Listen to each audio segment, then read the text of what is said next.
Assalamualaikum warahmatullahi wabarakatuh. Perkenalkan nama saya Hadi Mugni dan juga ada teman saya Muhammad Faris Azhar dan Nabil Hiram Sabutro. Di sini saya akan menjelaskan tentang data flow testing, kekurangan dan kelebihan data flow testing, tujuan data flow testing, cara penggunaan data flow testing, dan nanti di akhir ada studi kasus tentang bagaimana menyelesaikan data flow testing. Mungkin di sini kita lanjut saja ke definisinya ya. Bisa dilanjutkan oleh Nabil. Data flow testing adalah metode pengujian white box yang berfokus pada jalur aliran data dalam program. Menentukan ini menganalisa bagaimana data variabel didefinifikasikan, dipakai, dan dimodifikasi sepanjang eksekusi program. Pengujian ini berdasarkan pada control flow grafik ECFG dalam bertujuan untuk mengidentifikasikan anomali dalam penggunaan variabel seperti penggunaan variabel sebelum dianalisis atau mendefinisikan variabel yang tidak pernah digunakan. Selanjutnya mungkin ada tujuan dari data flow testing, bisa dilanjutkan Nabil. 1. Menentukan kesalahan penggunaan variabel. 2. Menentukan definisi redundan. 3. Memastikan semua variabel digunakan secara efektif.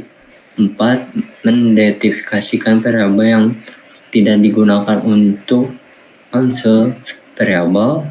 5. Memastikan aliran data sesuai dengan logika program. 6. Membantu debug lokal. Selanjutnya mungkin di sini ada beberapa konsep penting dari data flow testing, bisa dilanjutkan oleh Faris. Ya, di sini ada konsep penting. Yang pertama itu ada def atau definition, yaitu saat suatu variabel diberi nilai atau diinisialisasi. Contohnya x sama dengan 5. Lalu ada use atau usage, yaitu saat dimana nilai variabel digunakan dalam ekspresi perhitungan atau kondisi. Contohnya, misalkan y sama dengan x tambah 3, berarti x digunakan. Lalu ada do pair atau definition use pair, yaitu kombinasi titik di mana variabel didefinisikan dan kemudian digunakan. Mungkin kita lanjut ke strategi pengujian dalam data flow testing. Strategi pengujian itu ada beberapa ya. Yang pertama itu ada ALDEPS, penjelasannya menjalankan semua titik di mana variabel didefinisikan. Lalu ada ALUSE, menjalankan semua titik di mana variabel digunakan. Jadi ketika variabel digunakan bisa jadi itu disebut strategi ALUSE. Lalu ada ALCUSE atau SUMPIUSE, menjalankan semua penggunaan komputasi atau jika tidak ada satu penggunaan dalam kondisi. Lanjut lagi ada ALPUSIS dan SUMCUSIS, menjalankan semua penggunaan dalam kondisi logika atau jika tidak ada satu penggunaan komputasi. Jadi sebaliknya dari yang ALCUSIS atau SUMPIUSIS. Bisa dilanjutkan oleh Baris mungkin. Lalu ada teknik penerapan data flow testing. Di sini ada beberapa poin. Poin pertama yaitu bangun control flow graph atau bisa disingkat CFG dari program. Lalu yang kedua ada identifikasi titik definisi dan penggunaan variabel. Lalu poin ketiga ada tentukan DU pairs atau pasangan definisi dan penggunaan. Lalu tentukan jalur eksekusi yang menghubungkan pasangan DU pairs itu tersebut. Lalu ada desain kasus uji berdasarkan jalur tersebut. Lalu yang terakhir ada lakukan pengujian dan analisis hasilnya. Selanjutnya mungkin ada kelebihan data flow testing, boleh dibacakan lagi oleh Nabil. Oke, 1. Dapat mengidentifikasikan anomali logika yang bersembunyi. 2. Cocok untuk pengujian modul kecil dan kritikal. 3. Meningkatkan efisiensi dan ekuitas kode program. 4. Membantu dalam recovery dan maintenance kode. Ada kekurangan juga, boleh dibacakan lagi. 1. Efisiensi untuk sistem besar karena jumlah jalur duper bisa sangat banyak. 2. Memerlukan pemahaman detail tentang logika program.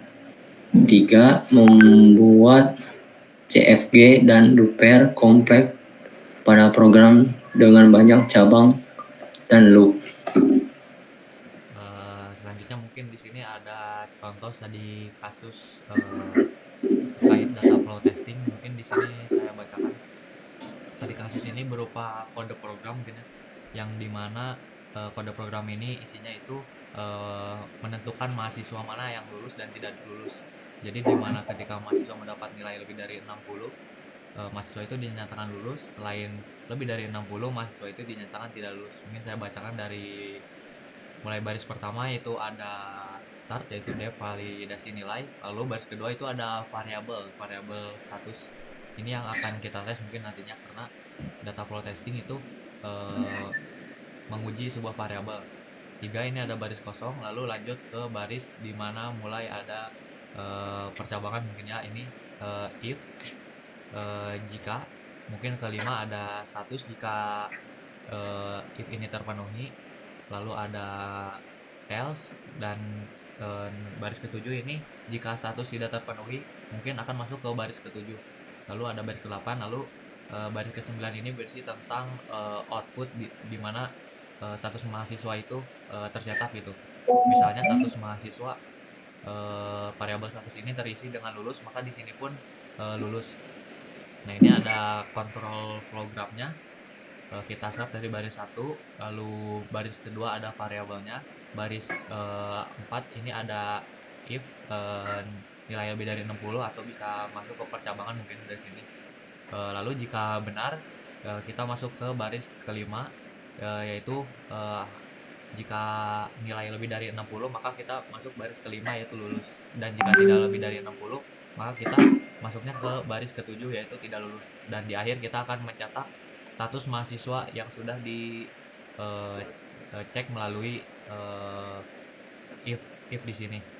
Mungkin lanjut ya. Ada identifikasi, titik definisi, dan penggunaan variabel. Boleh dibacakan oleh Faris. Oke, untuk identifikasi, titik definisi, dan penggunaan variabel, yang pertama tuh ada variabel status, yang dimana titik definisinya tuh ada status yang angka 2, lalu status lulusnya itu di 5, lalu status yang tidak lulusnya itu di 7. Untuk titik penggunaan use-nya itu print status U2. Lalu untuk variabel nilai, titik definisinya yaitu parameter function, yang dimana titik penggunaannya itu adalah if nilai lebih dari sama dengan 60. Biasanya digunakan untuk percabangan. Kita lanjut, mungkin menentukan DO pairs. Di sini ada beberapa variabel. Ya, yang satu itu ada variabel status. DO pairs itu ada di angka 5 dan 9 digunakannya, karena ini jalur benar, yang dimana tadi jika nilai lebih dari 60 maka kita masuk ke jalur nomor 5. Status didefinisikan sebagai lulus lalu digunakan. Lalu ada variabel status DU pairs 7 ke 9. Ini adalah jalur yang salah. Jadi ketika dimana nilai tidak terpenuhi atau kurang dari 60 maka status didefinisikan sebagai tidak lulus lalu digunakan. Nah, di nilai ini parameter 4, nilai digunakan dalam kondisi. Jadi nilai dalam kondisi ini digunakan apabila tergantung dari nilai seseorang. Misalnya nilai seseorang itu lebih dari 60 maka digunakannya yang lulus, jika kurang dari 60 yang tidak lulus. Mungkin bisa dilanjut. Oke, lalu ada jalur eksekusi yang menghubungkan DU pairs. Yang pertama tuh jalur 1, yaitu 1, kedua, keempat, kelima, ke-9. Ini tuh untuk jalur 1 tuh untuk yang true, yang dimana DU pairs yang diujinya tuh dari 5 sampai 9-nya untuk nilai yang digunakan. Lalu untuk jalur yang kedua, mungkin jalurnya itu ada dari 1, 2, 4, 7, terus 9. Ini tuh untuk jalur yang salah. Untuk DU pairs yang diujinya tuh dari 7 sampai 9 untuk nilai yang digunakan. Mungkin kita lanjut ke desain test case. Di sini ada 2 desain test case, karena ini hanya menguji dua keterangan mahasiswa gitu. Ada 2 status mahasiswa, ada yang lulus dan ada tidak lulus, maka test case-nya pun hanya ada 2 gitu. Test case 1 ini outputnya status mahasiswa lulus, validasinya DUPR 5-9 berhasil. Jadi ini jika mahasiswa masuk ke jalur 5-9 berarti itu artinya nilai lebih dari 60, yang dimana itu hasil dari statusnya itu lulus. Lalu ada test case 2, outputnya itu ada status mahasiswa yang tidak lulus, DUPR 7-9 berhasil. Nah ini masuk ke jalur ke-7 dan output ke-9. Jalur ke-7 ini adalah jalur yang salah atau mungkin mahasiswa yang tidak lulus karena nilai tersebut tidak terpenuhi atau kurang dari 60. Maka kita masuk ke jalur yang salah ini. Maka hasilnya pun mahasiswa tersebut tidak lulus.